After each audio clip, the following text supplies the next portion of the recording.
Yang terbayang bagi mereka itu adalah infak.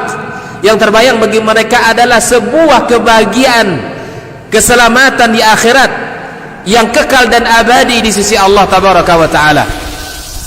Semua kita boleh klaim sekarang. Kamu cinta Nabi? Cinta Ustaz. Cinta Nabi? Cinta Ustaz. Termasuk saya.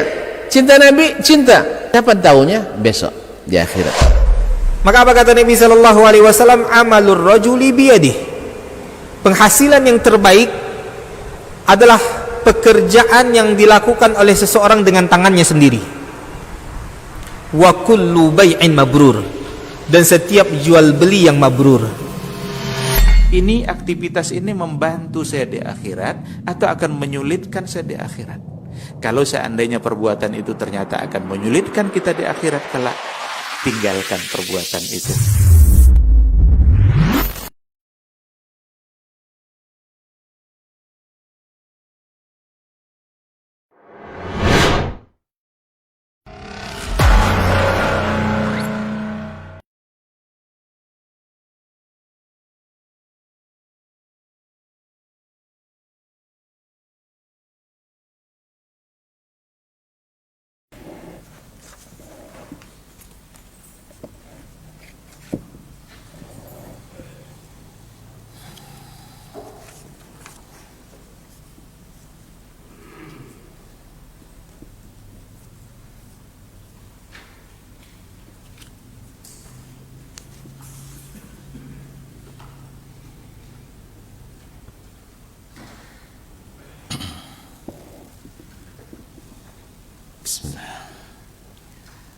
Assalamualaikum warahmatullahi wabarakatuh.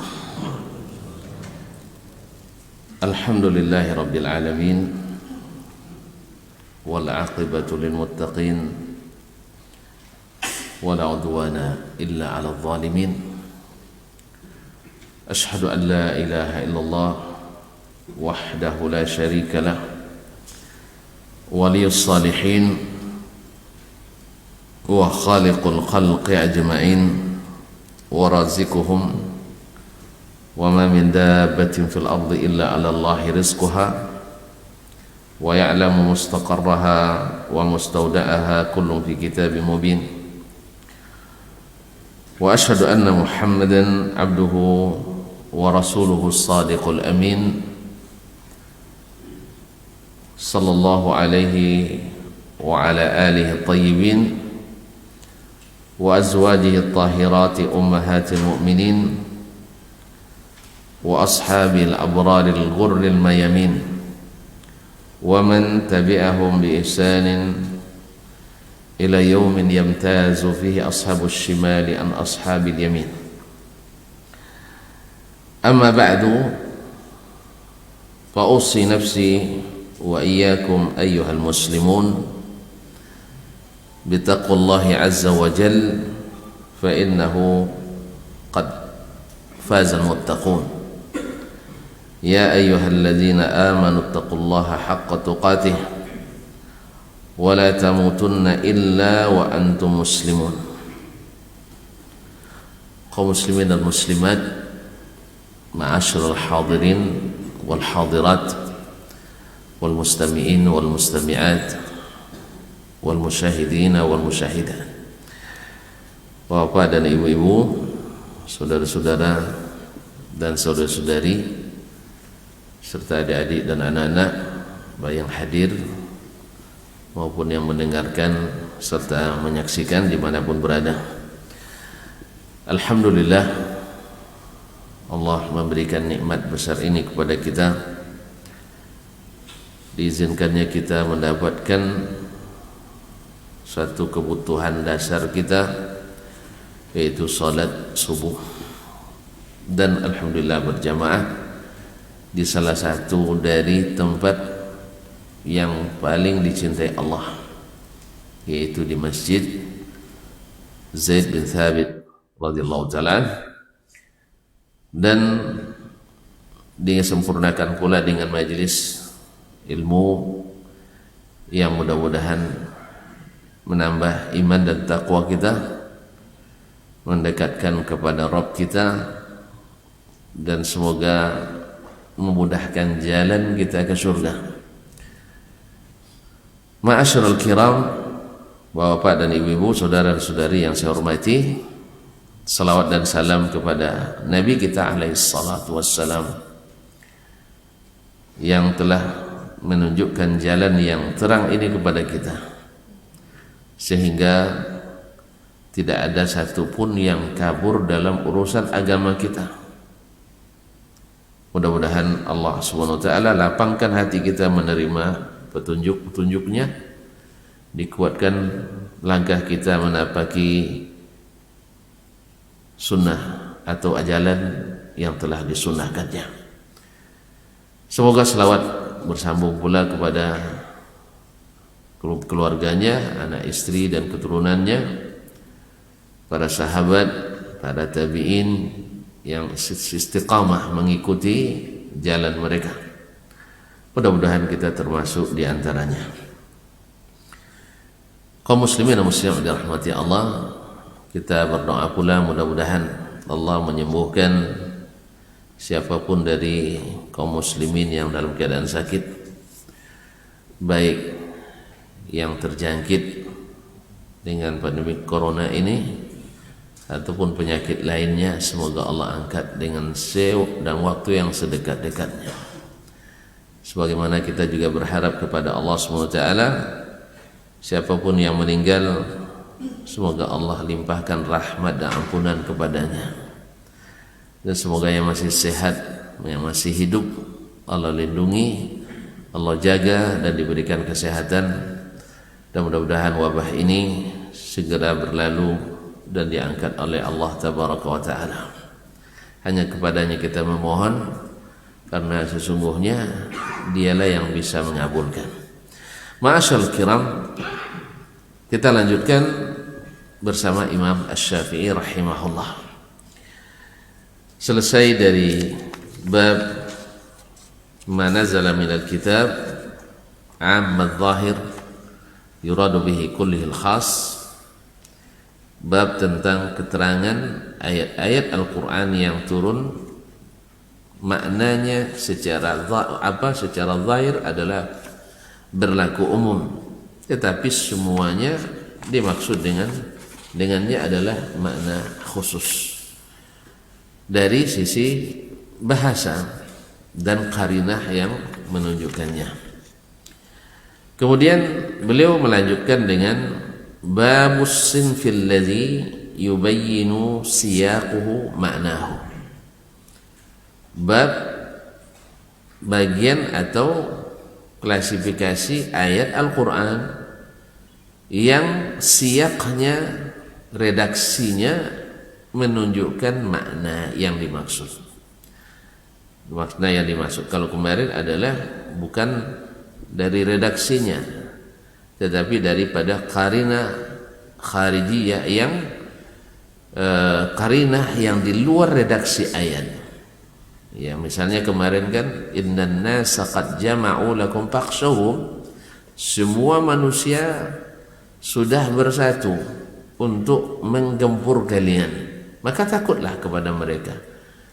Ya, orang sudah paham semuanya dengan indikasi bahwasanya tidak semua orang yang berkesekutu memerangi Nabi sallallahu alaihi wasallam, karena secara bukti kan tidak masuk di dalamnya orang-orang Romawi, orang Persia dan orang-orang Arab lainnya yang tinggal di tempat yang berjauhan. Dan dikemudian pula yang diperangi juga sebagian manusia yang lain. Berarti yang dimaksud adalah manusia-manusia khusus, baik yang memberitahukan juga manusia khusus, tidak semuanya. Ini qarinah di luar redaksi ayat, di luar redaksi ayat. Sekarang redaksi ayat sendiri menjelaskan makna yang dimaksud. Redaksi ayat sendiri siyaknya menunjukkan makna yang dimaksud. Qala al-Imam Asy-Syafi'i rahimahullah ta'ala, qala Allah tabaraka wa ta'ala, Allah tabaraka wa ta'ala berfirman, yarhamukallah, was'alhum 'anil qaryati allati kanat hadiratal bahri إذ يعدون في السبت إذ تأتيهم حيتانهم يوم سبتهم شرعا ويوم لا يسبتون لا تأتيهم كذلك نبلوهم بما كانوا يفسقون. Dan tanyakanlah kepada mereka, yaitu orang-orang ahli kitab Yahudi. Nabi disuruh oleh Allah menanyakan kepada orang-orang Yahudi itu tentang apa? Anil qaryah, tentang suatu negeri, satu kampung. Allati kanat hadiratal bahri, yang terletak di pinggir pantai. Dia terletak di pinggir pantai, itu kota Ailah. Idh ya'duna fis sabti, di saat mereka melampaui batas. Kapan? Fis sabti, pada hari Sabtu. Sebab hari Sabtu itu adalah hari Jumatnya orang Yahudi. Jadi hari besar kita kan hari Jumat. Hari besar mereka pekanannya adalah hari Sabtu. Orang Nasrani hari Ahad. Enggak Selasa ya? Selasa. Ahad. Baik. Dan kita didahulukan oleh Allah SWT menjadi hari Jumat. Izta'tihim hitanuhum yawma sabatihim syurra'a. Diuji mereka oleh Allah SWT pada hari Sabtu itu, ikan-ikan main di tepi pantai. Syurra'an, main di permukaan air laut. Wa yawma la yasbitun la ta'tihim, tetapi selain hari Sabtu tak ada ikan main. Jadi ikan kalau sedang main mudah ditangkap ya. Sama kalau kita sedang lalai main mudah disekap. Allah musta'an. Na'am, yawma la yasbituna la ta'tihim, selain hari Sabtu tak ada ikan yang main. Kadzalika nabluhum bima kanu yafsuqun. Demikianlah kami telah menguji mereka bima kanu yafsuqun, disebabkan apa yang membuat mereka selalu fasik, atau sebab mereka telah berbuat fasik. Fasik adalah keluar dari ketaatan. Al-fasaqa yafsuqu, yani kharaja minat ta'ah. Jadi kalau ada orang yang keluar dari ketaatan namanya fasik.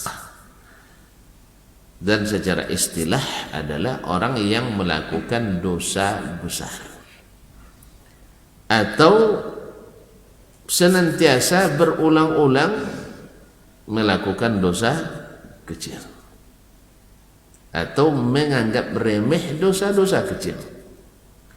Ini bisa jatuh kepada dosa besar. Karena jangan melihat kecilnya dosa, tapi lihatlah siapa yang kepadanya kita berbuat dosa. Ma'asyarul kiram, berkata Imam Asy-Syafi'i rahimahullah, fabtada'a jalla thana'uhu. Atau sebelum kita menjelaskan perkataan Imam Asy-Syafi'i rahimahullah, ayat ini kaum muslimin dan muslimat turun atau bercerita tentang orang-orang Yahudi dulu. Orang-orang Yahudi itu karena suka membantah, karena merasa cerdas dan pintar. Memang orang-orang Yahudi Allah berikan kecerdasan dan kepintaran. Sampai hari ini apa aja kejahatan tak terbayang, seorang mereka terbuat jenis-jenis. Maka riset-riset yang ada di Israel misalnya sekarang itu mereka luar biasa, karena memang mereka adalah bangsa yang suka mencari tahu, cerdas. Ada yang mengatakan wallahu alam, ke atas kebenarannya, survei menyebutkan hasil riset orang-orang Israel saja itu sebanding dengan hasil riset yang ada di seluruh negara Arab Timur Tengah. Digabung seluruh orang Arab Timur Tengah itu hasil risetnya katanya lebih banyak hasil riset di Israel. Ya, tak benar tidak wallahu alam. Siapa yang meragukan silakan buat survei sendiri ya, buktikan. Walaupun ini survei kan dibuat orang-orang yang saya tidak tahu, majahil bagi saya. Tapi yang jelas memang mereka dari dulu diakui bangsa-bangsa yang Allah beri kecerdasan, diberikan dan suka mencari ilmu. Mereka suka, cuman sayang tongkau. Tahu tongkau? Punya ilmu itu bukan untuk diamalkan, tapi untuk dicari jalan untuk tidak mengamalkannya. Jadi mereka orang-orang berilmu tapi tidak mau mentaati.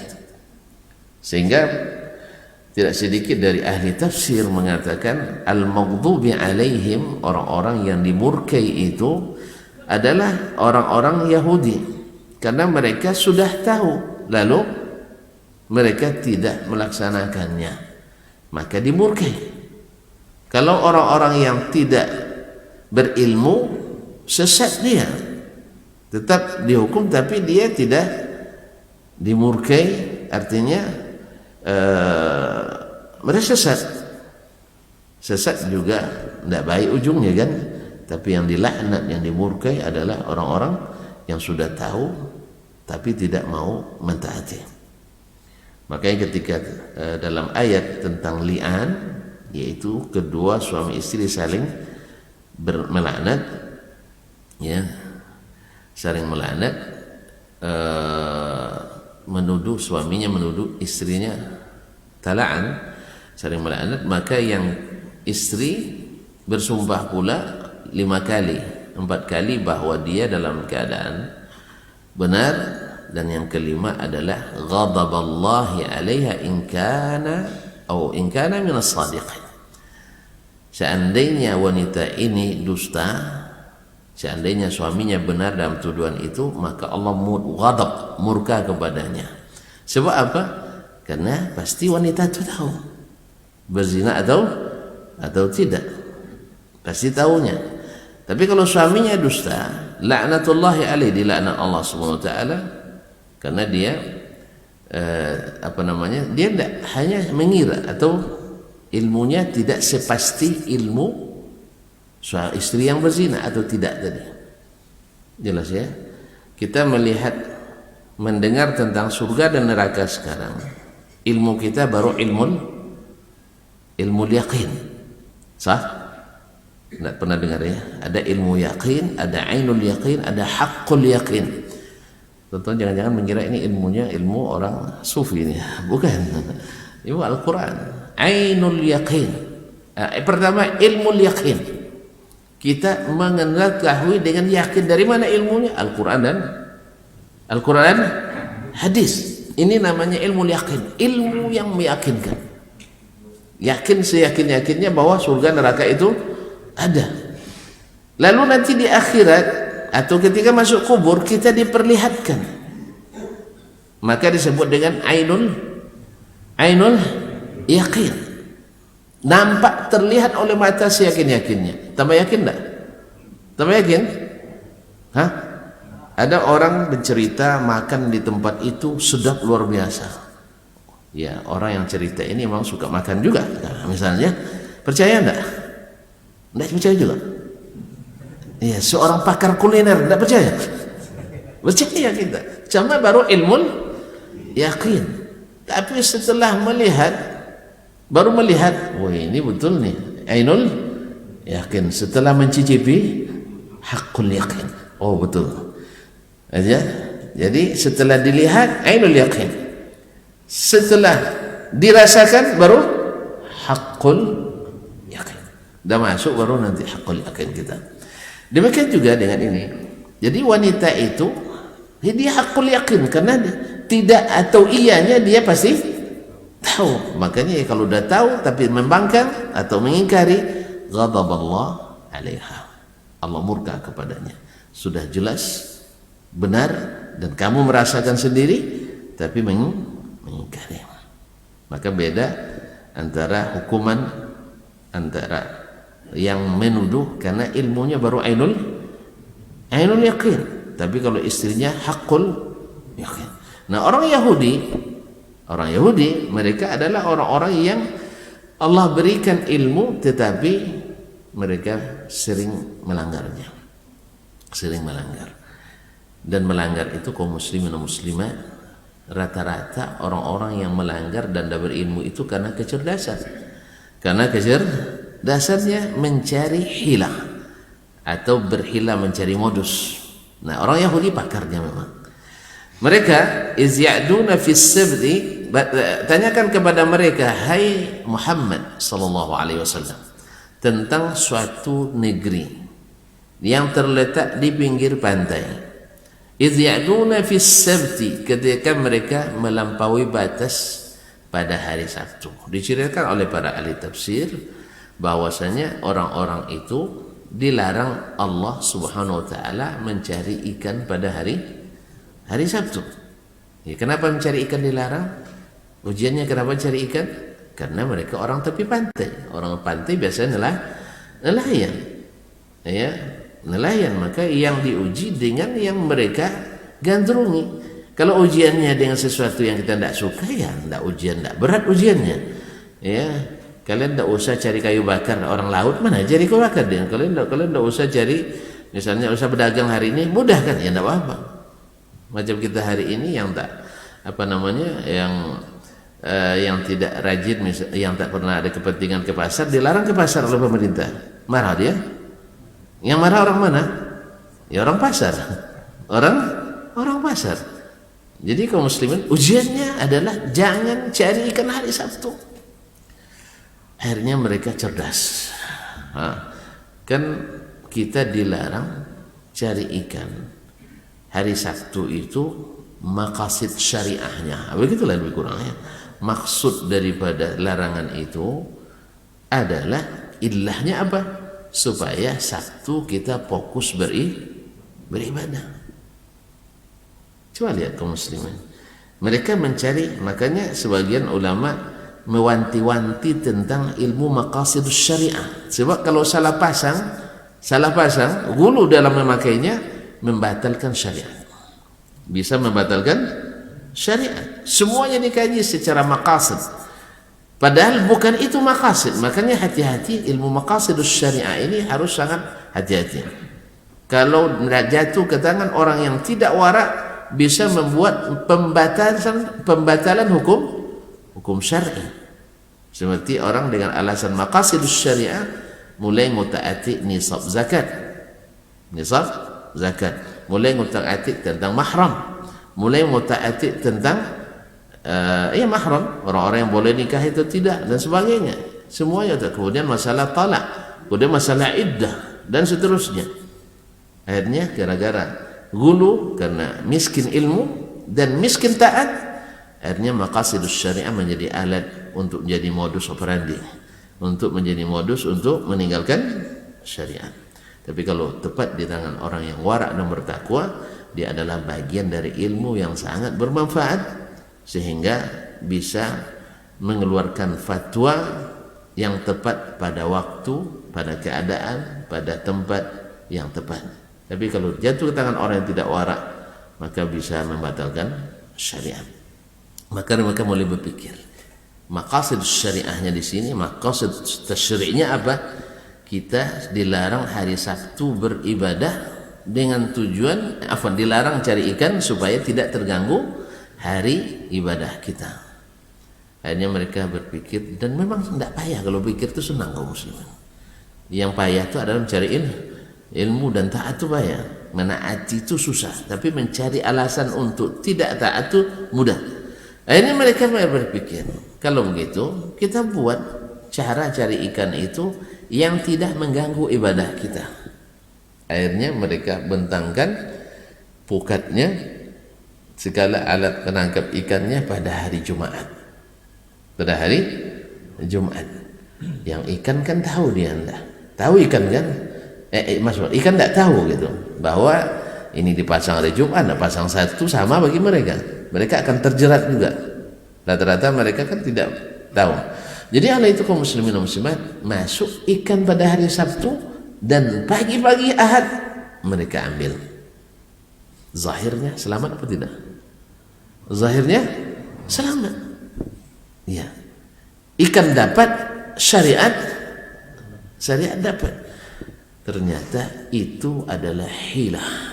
Allah tidak suka, ya tidak suka, karena yang dilarang itu adalah cari ikannya, nangkap ikan hari Sabtu. Jadi pakai pukat Jumat hakikatnya sama dengan menangkap ikan hari Sabtu. Karena ikan kapan masuknya? Ya Sabtu. Andainya mereka hari Jumat pasang pukat lalu habis diangkat, mereka selamat memang. Kemudian Ahad mereka cari lagi, selamat. Tapi ketika tujuannya adalah mengelabui Allah, kan mengelabui Allah itu dilarang untuk cari ikan hari Sabtu. Dah, kita pasang Jumat. Yang penting ikannya dapat hari. Dia tahu ikan akan dapatnya hari Sabtu. Jadi kaum muslimin dan muslimat makanya berhati-hati dalam menentukan illah suatu hukum, maksud daripada suatu syariat. Sebab kalau salah jatuh-jatuhnya kepada hilah yang diharamkan, apalagi berakibat melanggar suatu aturan yang telah Allah tetapkan. Buktinya Allah kutuk mereka. Allah kutuk mereka menjadi kera dan babi. Nasallallahu alaihi wal afiyah. Oleh itu kaum muslimin dan muslimat, tapi yang maksud Al-Syafi'i menjelaskan ayat ini dari sisi redaksinya adalah berkata beliau, fabtada'a jalla sana'u zikral amri bi mas'alatihim anil qaryatil hadiratil bahr. Maka Allah Jalla Thana'u memulai menyebutkan perkara atau perintah untuk bertanya, yaitu memerintahkan kepada mereka untuk bertanya atau bertanya kepada mereka orang-orang Yahudi tentang suatu kampung Al-Hadiratil Bahri yang terletak di pinggir pantai kota Ailah. Falamma qala, tatkala Allah berfirman dalam satu ayat itu juga, idh ya'duna fis sabti, ketika mereka melanggar pada hari Sabtu. Dalla ala annahu innama arada ahlal qaryah. Ini menjadi tanda bahwa yang dimaksud oleh Allah untuk ditanya itu adalah ahlul qaryah, penduduk negeri itu. Zahirnya tadi tanyakan kampung. Jadi orang yang makna tekstual atau letterless akan mengatakan gimana nanya kampung. Maka ketika disebutkan redaksi selanjutnya, iz ya'duna fis sabti, ketika mereka melampaui batas. Yang melampaui batas adalah penduduknya, orang-orang yang tinggal di situ. Kampung itu sendiri, batas dia sendiri nggak tahu. Yang sering berkelahi kan orangnya, batas kampung. Yang sering berkelahi tentang tapal batas siapa? Kampungnya atau orangnya? Ya orangnya. Kampung kan diam aja dia. Nah, kampung aja diam aja. Yang berkelahi adalah orangnya. Nah, ketika disebutkan ya'duna fis sabti, maka hilanglah keraguan bahwa bagaimana menanya kampung, karena maksudnya adalah orang-orang yang di kampung itu. Jadi siaknya, redaksinya menunjukkan maknanya. Sebab kalau kita masukkan dalam golongan yang pertama, qarinah, kan kampung diam, benda mati tidak bisa bicara, akan dijawab oleh orang. Ada benda mati yang bisa bicara. Bukankah Nabi di Mekah dulu ada batu yang mengucapkan salam ke Nabi? Betul? Ada batu mengucapkan salam ke Nabi sallallahu alaihi wasallam. Kemudian ketika Nabi dulu khutbah Jumat meletakkan tangannya di batang korma, ya tak?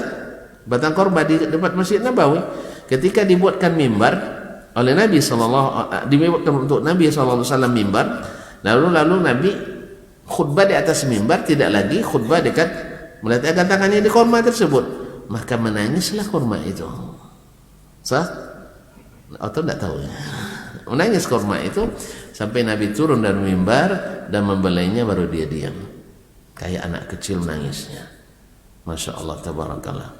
Kalau sempat kita terjadi hari ini, nangis meja ini, jadi keramat kita. Jadi masjid keramat ini. Jadi kaum muslimin dan muslimat dirahmati Allah Subhanahu wa taala. Jadi ada benda-benda mati yang berbicara. Nabi Jadi bisa aja orang berkata bahwa kampung kenapa tidak bisa bicara? Cuman ketika ada idh ya'tuna fis sabti, ketika mereka melampaui batas, melanggar aturan pada hari Sabtu, maka yang melanggar itu adalah manusianya atau penduduknya. Ini kata Imam Asy-Syafi'i rahimahullah, ini tanda redaksi menunjukkan bahwa ini maksud adalah ahlul qaryah. Li'anna al-qaryata la takunu 'adiyatan. Karena kampung tidak mungkin melampaui batas, wala fasiqatan, dan tidak pula berbuat fasik, bil udwani fi sabti, yaitu dengan melanggar batas pada hari Sabtu, wala ghairih, dan pada selainnya. Wa annahu innama arada bil udwan, dan sesungguhnya yang dimaksud oleh Allah dalam ayat tersebut yang durhaka itu adalah ahlal qaryati alladzina balahum bima kanu yafsukun, yang diberi ujian oleh Allah karena mereka selalu keluar dari ketaatan. Jadi ujian-ujian banyak karena mereka tidak lulus. Jadi kalau kita jarang lulus, terus sering ujian remedial, ujian ulang ya. Kapan datang remedial, ujian ulangan? Karena tidak lulus dia. Jadi tidak naik tingkat. Kalau ujian berulang naik tingkat, itu ujian lain. Ini tidak, ujiannya mereka selalu berpuasa. Setiap perintah ini mereka tak laksanakan, buat perintah ini mereka tidak laksanakan. Ketika terjadi pembunuhan di Bani Israel, ya, kayaknya kita dan niru Bani Israel juga nih. Banyak orang yang dibunuh pada akhir zaman ini, katsir al-harj, banyak pembunuhan, banyak fitnah. Yang bunuh gak tahu kenapa membunuh. Kenapa dibunuh? Tidak tahu. Yang penting saya disuruh membunuh. Yang dibunuh juga tak tahu kenapa kamu dibunuh. Ya, dia dah mati nggak tahu dia. Kaum muslimin dan muslimat tidak tahu kenapa dibunuh. Tidak ada salahnya kadang. Semoga Allah selamatkan kita dari kedua perbuatan itu, baik pelaku maupun jadi korban. Oleh sebab itu kaum muslimin dan muslimat, di zaman fitnah ini, di zaman fitnah itu, nasihat Nabi adalah jangan aktif dibuat fitnah. Jangan kita menjadi sumbu dari sebuah fitnah. Karena yang duduk lebih baik daripada yang berdiri, yang berbaring lebih baik daripada yang duduk. Dan kalau bisa kalian tinggal di puncak-puncak gunung, memelihara kambing-kambing kalian daripada hidupkan api fitnah. Oleh itu kaum muslimin dan muslimat, kita doakan semoga saudara-saudara kita kaum muslimin memahami hal ini. Karena memang sabar itu berat. Kamu tidak akan sanggup. Kaum muslimin dan muslimat dirahmati, berat memang. Berat. Karena alasan untuk tidak sabar itu banyak. Ya, kezaliman, ketidakadilan dan sebagainya. Tapi Nabi katakan akan ada nanti orang-orang seperti itu. Lalu bagaimana nasihatmu ya Rasulullah? Nasihat saya adalah addu ma alaikum. Laksanakan apa yang wajib kalian lakukan dalam berbuat taat, kemudian serahkan mereka kepada Allah Subhanahu wa ta'ala. Kita percaya kaum muslimin dan muslimat bahwasanya seperti apa kita, seperti itulah diberikan orang-orang yang mengurus kita. Jadi kalau nak baik, ayo kita baik. Insya Allah janji Allah itu pasti. Usaha kita tidak pasti. Ya, jadi sabar itu di saat zalim lah. Kalau sudah adil pemimpinnya, tidak sabar lagi, yang dianjurkan bersyukur gitu. Obat dah gratis, pendidikan gratis, ya. Yang salah dihukum, yang benar dibelah. Perlu sabar lagi? Tinggal bersyukur. Kapan sabar? Di saat makan payah, pendidikan mahal, tidak salah dihukum pula, yang salah dibebaskan. Di situlah sabar itu. Kalau sudah adil, tak apa lagi sabar. Jelas semuanya. Jadi sabar itu, karena nasihat Nabi begitu, sabar. Kapan? Di saat terjadi kezaliman. Oh, kalau diam kita berarti rela dengan, bukan. Siapa yang rela dengan kezaliman? Ya. Sekarang nak tanya kita, istri kita yang zalim pada kita, lalu kita diam karena suka atau karena tidak suka? Suka ya? Nah, cuman berlawan sama istri tidak lawan kita, itu masalahnya. Atau suami yang zalimi istri, berapa banyak istri diam, bukan dia karena suka, cuman itulah ujian kesabaran. Allah musta'an. Oh, saya sabar sekali, istri saya baik luar biasa, akhirnya saya sabar. Tidak sabar namanya itu namanya syukur gitu. Sabar itu kapan? Di saat hak kita tidak atau tidak diberikan, di saat hak kita terabaikan. Ya memang Ustaz betul-betul sabar katanya, ya setiap pulang diceramahi istrinya, ya katakan kalau nak pergi harus minta surat izin dulu misalnya, tapi sabar, itu baru sabar.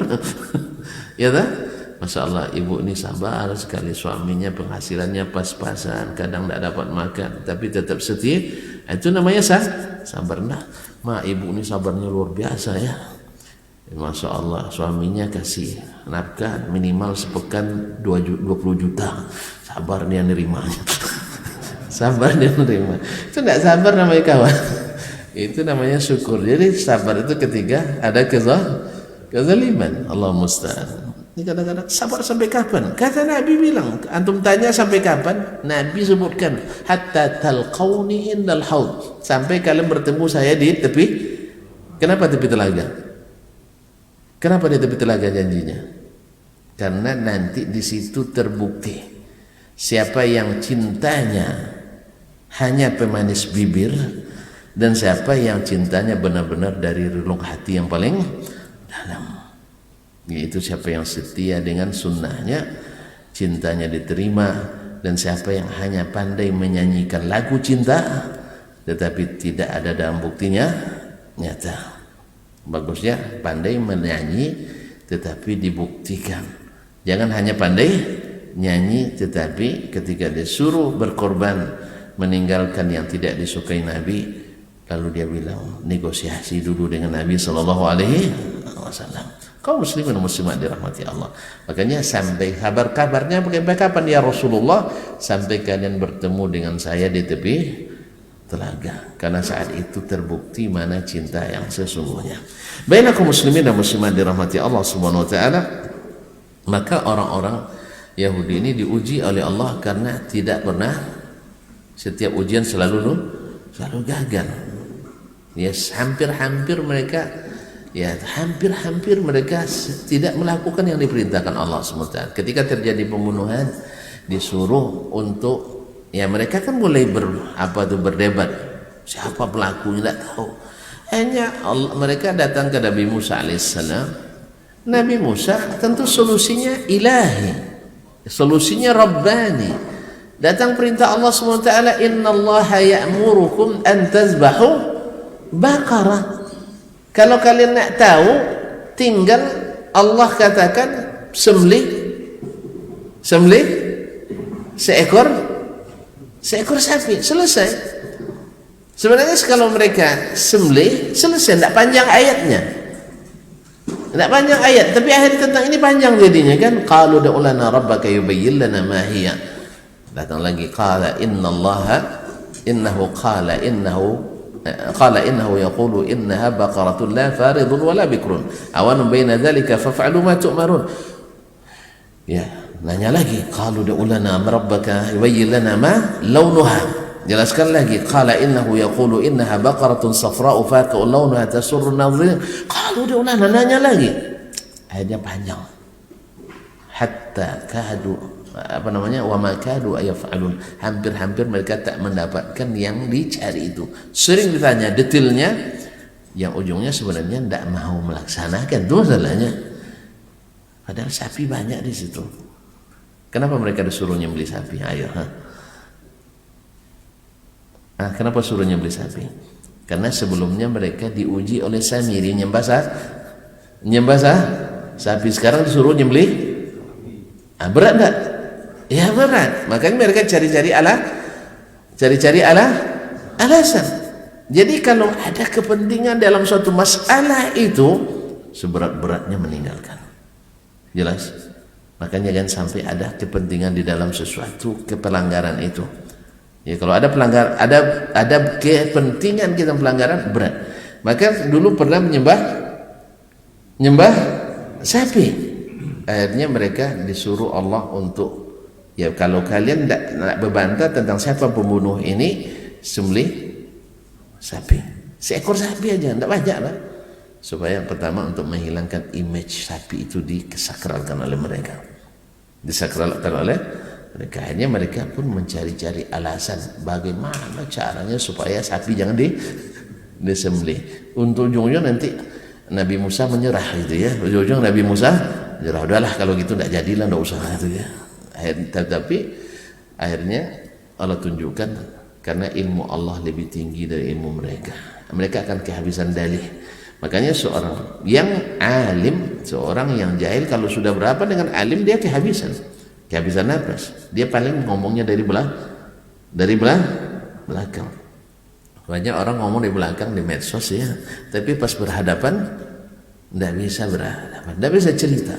Banyak, Masya Allah, ngomong misalnya tentang Syekh Fulan di medsos, kayaknya dia lebih alim dari Syekh. Pas ketemu dia secat, ya tidak bisa, 2 langkah dah ngaku begitu. Baru 2 jurus keluar sudah ngaku. Tapi di belakang Masya Allah hebat luar biasa. Ya di medsos mengundang perdebatan, 4.000 komentar. 4.000 komentar. Tapi pas berhadapan tak ada komentar satupun.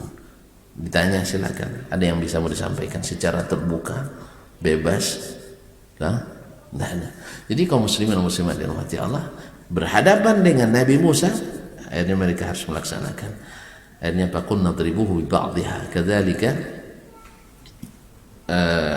yuhyillahu al-mauta wa yuriikum ayatihi la'allakum ta'qilun. Demikianlah Allah memperlihatkan tanda, menghidupkan orang mati dan memperlihatkan pada mereka kalian tanda-tanda kebesarannya, agar kalian mau berpikir. Ternyata mereka berpikir begitu tidak dianggap berpikir, karena pikirannya tidak benar. Jadi ada pikiran tidak benar, tidak dianggap berpikir. Kalau pikiran tidak membawa hidayah, tidak mau anggap berpikir. Baiklah kaum muslimin dan muslimat dirahmati Allah, akhirnya mereka sering dapat ujian dari Allah karena sering membantah. Wa qala, kemudian Imam Asy-Syafi'i melanjutkan, wa kam qasamna min qaryatin kanat zalimatan wa ansha'na ba'daha qauman akharin falamma ahassu ba'sana idza hum minha yarqubun. Dalam surat Al-Anbiya 11 sampai 12, sudah berapa banyak negeri yang kami hancurkan. Lagi kalimat qaryah, negeri yang dihancurkan, kanat zalimatan, yang telah berbuat zalim, wa ansha'na ba'daha qauman akharin, dan kami ganti mereka dengan umat yang lain atau kaum yang lain.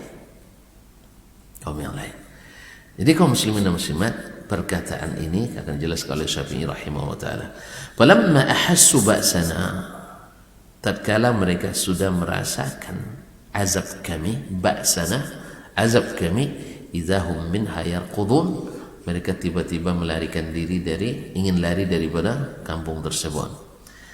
Berkata Imam Syafi'i, wa hadhil ayat ini fi mithli ma'na al-ayati qablaha, persis sama maknanya dengan ayat sebelumnya. Disebutkan kampung, fadzakara qasmal qaryah, lalu Allah menyebutkan penghancuran suatu negeri. Falamma dzakara annaha zalimah, tatkala Allah menyebut dengan kalimat zalimah, kampung itu zalim, bana lis-sami', jelaslah bagi siapa yang mendengarkan, anna adh-dhalima innama hum ahluha, yang zalim itu adalah penduduknya, bukan kampungnya. Maka yang dihancurkan adalah penduduknya. Ya penduduknya, kampungnya masih bisa dipakai setelah itu. Ya, bangunannya, orang-orangnya, jadi semua hasil karya mereka itu hancur. Tapi kampungnya ada enggak? Masih ada. Misalnya Madain Saleh sekarang yang ada di Tabuk, misalnya sekitar Tabuk, ya ada, masih ada bekasnya, tetapi orang-orangnya hancur, dilululantakan oleh Allah Subhanahu wa taala. Jadi yang ketika disebutkan ada kalimat zalim, maka dimaksud adalah orang yang tinggal di kampung itu. Duna manaziliha allati la tadlim, tidak masuk rumah-rumah yang tidak ikut zalim. Rumah kata ikut zalim dia, penduduknya, penghuninya yang zalim. Makanya rumah-rumah mereka yang di gunung-gunung itu masih ada sisa-sisanya. Walamma dzakara al-qaumal munsyiina ba'dah atau munsyaina ba'dah, dan tatkala Allah menyebut pula ada kaum yang diciptakan setelah mereka sebagai pengganti mereka. Wa dzakara ihsasahumul ba'sa 'inda al-qasd, dan disebutkan pula bagaimana mereka merasakan azab itu ketika Allah menghancurkan. Ahatal ilmu annahu innama ahassal ba'sa man ya'riful ba'sa minal adamiyyin. Maka di ilmu menunjukkan secara komprehensif, secara sempurna, bahwa yang bisa merasakan beratnya azab itu adalah orang yang merasakan azab, yaitu dari kalangan anak Adam, al-adamiyyin, yaitu Bani Adam. Kampung itu tidak merasa, karena dia benda mati, dia tidak merasakan penghancuran itu. Maka ketika Allah sebutkan falamma ahassu ba'sana, tatkala mereka merasakan azab kami, idzahum minha yarqudun, mereka pun berlari meninggalkan kampung tersebut. Padahal sebelumnya mereka bilang kami yang berkuasa di kampung ini. Tetapi setelah datang azab yang maha kuasa, mereka tidak berkuasa. Maka mereka lari terbirit-birit. Tetapi tak ada yang bisa lari dari azab Allah SWT. Macam kita sekarang aman, damai ya. Tiba-tiba kalau datang gempa, ya, kira-kira PRT lari juga enggak? Ya, ikut lari gitu ya. Mungkin dia yang pertama lari mungkin. Ya, padahal sebelumnya dia bilang kalian ini saya yang kuasai, jangan coba-coba ya. Tanpa tanda tangan saya kalian tidak bisa apa-apa. Akhirnya pas gempa pakai tanda tangan lagi. Tiba banjir bandang pakai tanda tangan lagi. Rupanya rumah PRT betul yang terendam. Ya tidak bisa kaum muslimin. Ya. Siapapun yang punya kuasa ngaku berkuasa, tapi kalau tidak taat pada Allah SWT, dia akan hilang kuasa itu. Akan hilang kuasa. Jadi oleh sebab itu ketika diberikan kuasa, maka gunakan untuk menyenangkan yang maha kuasa. Sebab kuasa kita sangat terbatas. Diakui atau tidak, sangat terbatas. Kita lemah. Fir'aun yang ngaku jadi Tuhan masih perlu pembantu-pembantu. Iya tak? Apalagi kuasa kita yang tidak sampai mengakui jadi Tuhan. Tidak bisa kita sendiri. Kita masih butuh. Bahkan untuk masak aja perlu pembantu ya. Untuk cuci pakaian perlu pembantu. Untuk bersihkan kebun perlu pembantu. Semakin tinggi kuasa semakin susah kita. Semakin tinggi kuasa semakin tidak bisa bekerja. Ya Pak? Hah? Dulu sebelum berkuasa bisa masak sendiri, iris bawang sendiri kan. Sekarang tidak bisa lagi kan. Semakin kurang kuasa kita. Dulu bisa membersihkan lahan barang kebun-kebun kita sendiri. Seperti tinggi kuasa kita semakin tidak bisa lagi. Dulu bisa nanak nasi sendiri, sekarang sudah nanak langsung jadi kerak semua, tidak sempat. Oleh itu kaum muslimin dan muslimat, kuasa kita sangat terbatas. Maka gunakanlah kuasa itu untuk menyenangkan, meridai atau mendapatkan ridha yang maha kuasa. Hati-hati, karena sejarah itu akan mencatat, bukan hari ini, tapi dicatat setelahnya. Si fulan pernah berkuasa, maka hasil karyanya. Coba lihat hasil karya Fir'aun apa? Hah?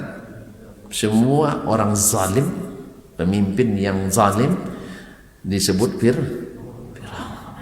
Coba bayangkan, Fir'aun. Sampai suami yang zalim itu bilang Fir'aun sama istrinya. Ampun, ini lebih dari Fir'aun katanya. Lebih pula dari Fir'aun katanya. Kaum muslimin, Fir'aun. Itulah karyanya. Pasti orang kalau ada kesesatan pasti disebutkan ini gara-gara Fir'aun ini. Ini Fir'aun yang punya kerja. Betul kan? Pengusaha penguasa tirani. Makanya apakah kita ingin seperti itu? Ya tinggal pilih kita. Tetapi ketika sejarah manis Rasulullah SAW, karyanya selalu berbuah doa sallallahu alaihi wasallam. Murid-muridnya yang diberi kuasa, yang rata-rata menolak, Abu Bakar manis namanya, Umar indah terukir karyanya, Utsman Ali radhiyallahu taala, Umar bin Abdul Aziz. Nah, siapapun walaupun dia muslim, tetapi kalau seandainya zalim tetap buruk ceritanya. Misalnya Hajjaj ibn Yusuf Ats-Tsaqafi, misalnya, yang suka membantai para ulama, yang suka menghabisi yang tidak sependapat. Akhirnya Hajjaj bin Yusuf menjadi ikon penguasa muslim yang sangat zalim pula dalam Islam karyanya. Demikian juga orang-orang yang berdusta dengan kuasa. Muqtar bin Ubaid Ats-Tsaqafi mendapat gelar Al-Kazzab min Ats-Tsaqif. Mana yang kita pilih? Semoga Allah SWT menjadikan kita yang pandai mengambil ibrah, pelajaran dari apa yang sudah terjadi, sehingga di saat kita mati yang datang selalu dikirimi kepada kita adalah doa Allahumma ighfir lahu, Allahumma arhamhu. Jangan sebaliknya, alhamdulillah untung dah mati, untung dah mati, alhamdulillah untung tak berkuasa lagi. Kalau masih hidup lebih menderita lagi kita, Pak. Dulu berkuasa, ketika berkuasa zalim, tiba-tiba tidak kuasa lagi. Orang mandang aja sini sama kita, siapa tuh? Itu tidak manis. Tapi kalau orang yang ini masih hidup pun, orang lihat kita, Masya Allah, seperti masih berkuasa, Pak. Seperti masih berkuasa. Oleh sebab itu pilihlah yang terbaik untuk kita di masa hidupnya. Yang kedua, bahwa orang yang adil, pemimpin yang adil, pemimpin yang senantiasa penyayang itu senang hidupnya. Karena al-jaza' min jinsil amal. Orang yang membuat orang lain tenang, maka dia akan mendapatkan hidup yang tenang. Orang yang buat masyarakat bahagia, dia lebih bahagia lagi. Dia lebih bahagia lagi. Makanya ketika ditanya kepada Abdul Malik bin Marwan, Khalifah Bani Umayyah, apa kesenangan yang masih tersisa, yang paling menyenangkan, padahal istri sudah paling banyak tuh cantik, paling cantik, taib. Tempat tidur paling empuk di masa beliau, kendaraan paling mewah di masanya.